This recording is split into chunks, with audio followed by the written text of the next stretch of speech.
নমস্কার, আমি বন্দনা। আমার কিচেনে আপনাদের সবাইকে স্বাগত জানাই। আবারও এসে হাজির হয়েছি ফুলকপির ডাঁটা চচ্চড়ির একটি রেসিপি নিয়ে। দেখে নেওয়া যাক আজকের এই ডাঁটা চচ্চড়ির রেসিপিটি। আজকের রেসিপি ফুলকপি ডাঁটা চচ্চড়ি। ডাঁটা আমরা প্রায়ই ফেলে দিয়ে থাকি, তবে ফেলে না দিয়ে এইভাবে চচ্চড়ি রান্না করলে খেতে দারুণ লাগে।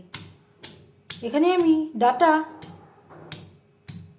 আঁশ ছাড়িয়ে টুকরো করে কেটে নিয়েছি আর পরিষ্কার করে ধুয়ে নিয়েছি।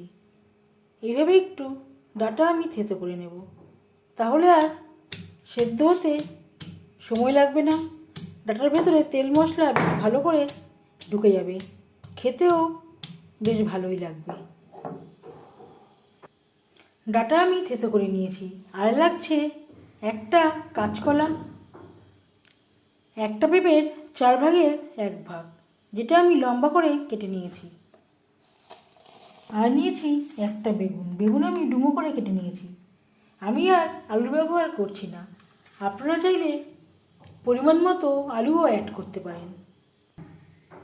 রিফাইন্ড অয়েল গরম করে নেওয়ার পর দিয়ে দেবো 5 ফোড়ন।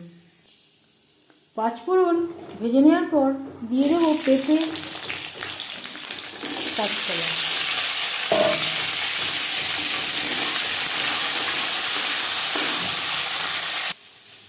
আর নিয়েছি 7-8টা বরবটি। 2-3 মিনিট কাঁচকলা পেঁপে ভেজে নেওয়ার পর দিয়ে দেবো ফুলকপির ডাঁটা।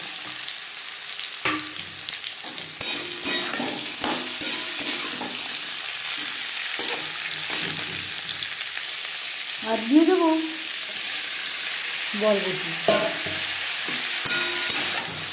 আপনাদের ইচ্ছে অনুযায়ী যে কোনো সবজি অ্যাড করতে পারেন, যেটা পছন্দ না সেটা বাদে দিতে পারেন।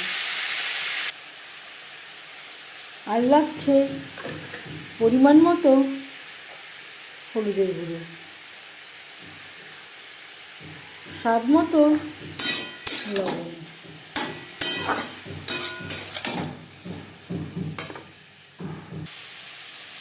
আর লাগছে ছোট 1 চামচ আদা ও কাঁচা লঙ্কার পেস্ট।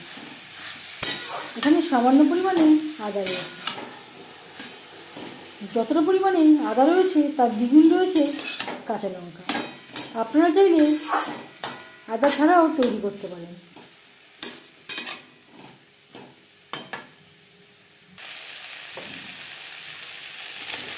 দিয়ে দেবো বেগুন সেদ্ধ হতে খুব একটা বেশি সময় লাগে না, তাই বেগুন আমি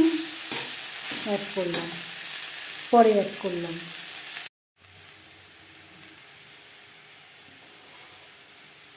গ্যাসের ফ্লেমটাকে লোতে করে দেবো। 5-6 মিনিটের জন্য ঢেকে দেব। আর তার আগে দিয়ে দেব সামান্য পরিমাণে জল।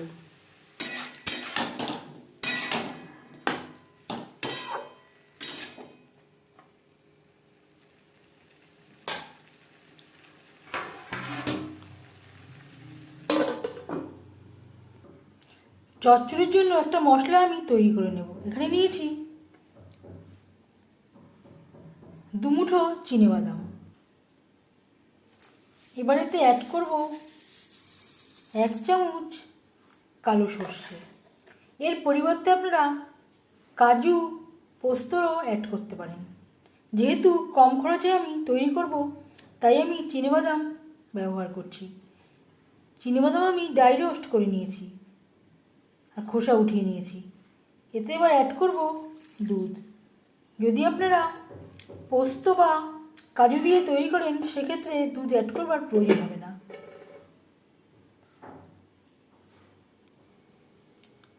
দু 3 বারে দুধ অ্যাড করে মশলা আমি বেটে নিয়েছি।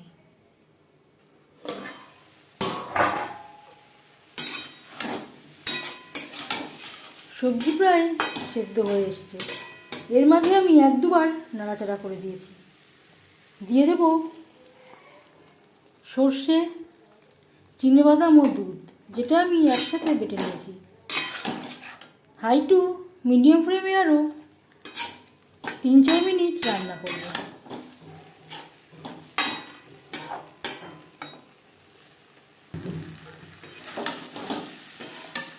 দিয়ে দেব জল। এখানে আমি মশলা ধোয়া জল অ্যাড করলাম। জল কতটা অ্যাড করবেন সেটা সম্পূর্ণভাবে নির্ভর করছে আপনার উপর। যেহেতু ডাটা চচ্চড়ি, এখানে একটু গা মাখা মাখা ঝোল রাখবো।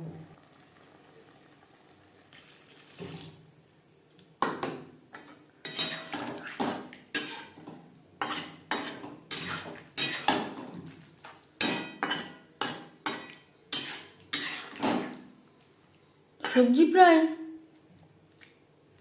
80% সেদ্ধ হয়ে গেছে। 3-4 মিনিট রান্না করব। আরও 4-5 মিনিট গ্রেভির সাথে রান্না করে নেওয়ার পর এবার যাচ্ছি ফাইনাল স্টেপে। দিয়ে দেবো 1/2 চামচ সুগার পাউডার। এতে মিষ্টি হবে না, স্বাদের একটা ব্যালেন্স আসবে।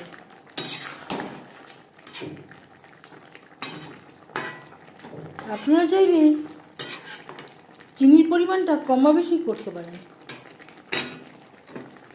গ্যাসের ফ্লেমটা বন্ধ করে দেব। 5 মিনিট আমি স্ট্যান্ডিং টাইমে রেখে দিয়েছিলাম। ঠান্ডা হলে আরও অনেকটাই ঘন হয়ে যাবে।